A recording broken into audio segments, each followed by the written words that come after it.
One of the things that's quite characteristic about people, especially if they're introverted and they don't have very many friends, they don't have people to talk to, if they're suffering, maybe they're depressed or anxious, or they have some sets of strange symptoms like agoraphobia or obsessive compulsive disorder, one of the things they always presume is that the fact that they're suffering in that manner means that there's something, not only something wrong with them, but something uniquely wrong with them, so that it's their fault and no one else is like them. And one of the things you do as a diagnostician, you know, you'll hear a lot of rattling about how labeling is bad for people, and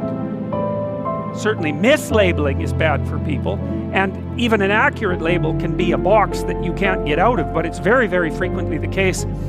that if you diagnose someone, it's a relief to them like you can't believe, because they come in to see you knowing that something isn't going properly,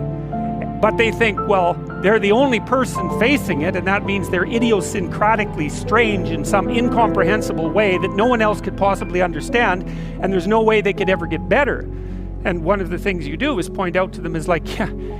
depression and anxiety doesn't really require any explanation, right? There's plenty of reason. I don't remember who said it. Everyone has sufficient justification for suicide. I think that was the claim. Well, but the point is that if you look through the experiences of the typical person, unless they're very, very fortunate, and they won't be that way forever, that's certainly the case, that they can point to traumatic experiences in their life, death and loss and illness and humiliation and all those sorts of things, that are sufficient to account for existence in a state of quasi-permanent negative emotion.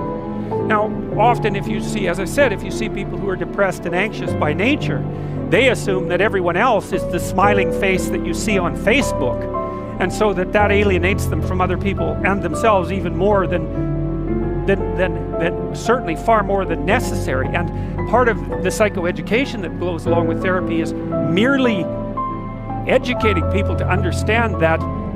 a fair bit of misery is the norm, and that there's plenty of genuine reason for it.